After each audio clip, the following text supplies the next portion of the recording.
하나님께서 행하신 은혜를 기억하고 계십니까? 오늘의 본문은 이사야 29장 1절에서 14절까지 말씀입니다. 말씀 살펴보기. 너희에게 재앙이 있을 것이다. 아리에라 아리에라, 다윗이 진을 쳤던 성읍아. 해를 거듭하고 절기가 돌아오겠지만 내가 아리엘을 포위할 것이니 통곡과 탄식 소리만 있을 것이다. 그것은 내게 아리엘 같을 것이다. 내가 너를 둘러 진을 치고 사방에 탑을 쌓아 너를 에워싸며 흙더미를 쌓아 올려 너를 공격하겠다. 그러면 너는 땅보다 더 낮아져서 말할 것이다. 내 말소리는 나직하게 흙 속에서 날 것이다. 내 목소리는 땅에서 유령처럼 올라올 것이다. 중얼거리는 내 목소리가 흙 속에서 새어나올 것이다. 그러나 내 많은 원수들은 미세한 흙먼지처럼 되고 포악한 무리는 바람에 흩날리는 겨처럼 될 것이다. 갑자기 순식간에. 만군의 여호와께서 번개와 지진과 큰 소음을 내시며 회오리 바람과 폭풍과 삼킬 듯한 불꽃으로 오실 것이다. 그러면 아리엘과 싸우고 그 요새를 공격하며 그를 포위하는 모든 민족들의 무리는 꿈에서나 볼 듯한 모습처럼 한밤중의 환상처럼 될 것이다. 마치 배고픈 사람이 허겁지겁 먹는 꿈을 꾸다가 깨어나면 그 배고픔이 여전함과 같고, 목마른 사람이 벌컥벌컥 마시는 꿈을 꾸다가 갈증을 풀지 못한 채 기력 없이 깨어난 것과 같을 것이다. 시온산과 싸우는 모든 민족들의 무리가 이와 같을 것이다. 깜짝 놀라고 놀라라. 눈이 가려져 앞을 보지 못하게 되라. 포도주를 마시지도 않았는데 취할 것이다. 독한 술에 취하지도 않았는데 비틀거릴 것이다. 여호와께서 너희에게 깊은 잠을 주셨다. 그분이 너희 눈을 봉인하셨으니 눈은 예언자요. 그분이 너희 머리를 덮으셨으니 머리는 선견자다.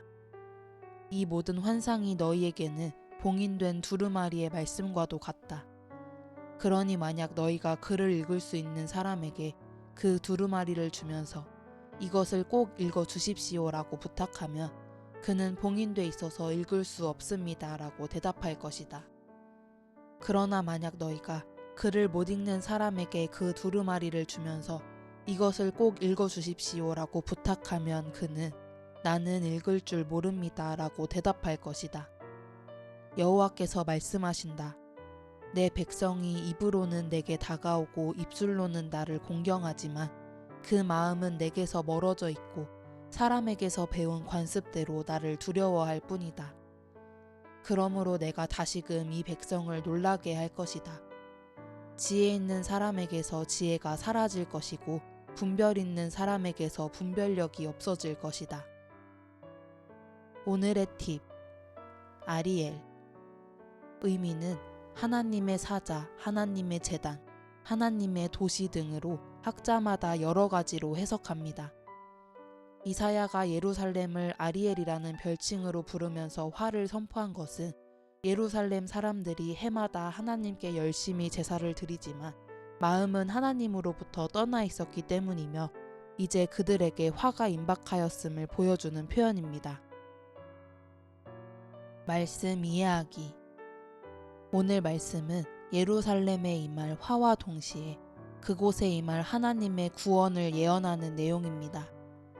이 예언은 실제로 주전 701년 히스기야 왕 때 아시리아 왕 사네립이 예루살렘을 공격했고 여호와의 사자가 아시리아 진영에서 군사 18만 5천 명을 침으로 성취됩니다. 이사야가 이사야서를 작성할 때는 예언의 말씀이 이미 성취된 이유입니다. 이사야는 하나님께서 말씀하시고 행하시는 것을 원독자들에게 알려줍니다. 그리고 원독자들이 하나님을 더욱 신뢰하도록 격려합니다. 하나님은 원독자들에게 자신이 통치하는 시온산과 싸우는 모든 민족이 멸절당한 아시리아 군대처럼 될 것이라고 선언하십니다. 하지만 예루살렘에 있는 하나님의 백성들은 눈이 가려져 앞을 보지 못하는 상태라 술에 취한 듯 이해하지 못합니다. 이 상태를 이사야는 여호와께서 깊은 잠을 자게 하셨다. 너희 눈을 봉인하셨다 라고 기록합니다. 메시지 성경은 분별하는 일을 해야 할 예언자들을 잠들게 하셨으며 멀리 보아야 할 선견자들을 잠들게 하셨다고 번역하고 있습니다. 이스라엘은 하나님의 말씀을 읽을 줄 모르는 상태가 된 것입니다. 이사야는 상황이 이렇게 된 이유를 하나님의 백성이 여호와에게서 멀리 떠나 있기 때문이라고 진단합니다. 이사야는 오늘 말씀을 통해 하나님께서 자신의 백성을 위해 놀라운 구원의 역사를 행하셨음에도 불구하고 그들이 영적으로 둔감해져 있음을 알려줍니다. 그래서 하나님의 말씀을 온전히 이해하지 못하는 상태까지 이르렀다고 말합니다.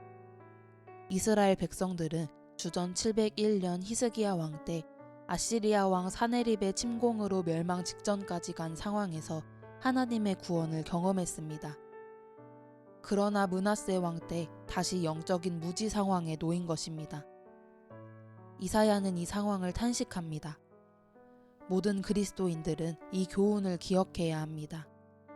하나님께서 행하신 구원을 경험하고서도 그 은혜를 망각하고 하나님의 말씀을 멀리하면 이사야 시대의 원독자들이 받았던 책망을 동일하게 받게 될 것입니다.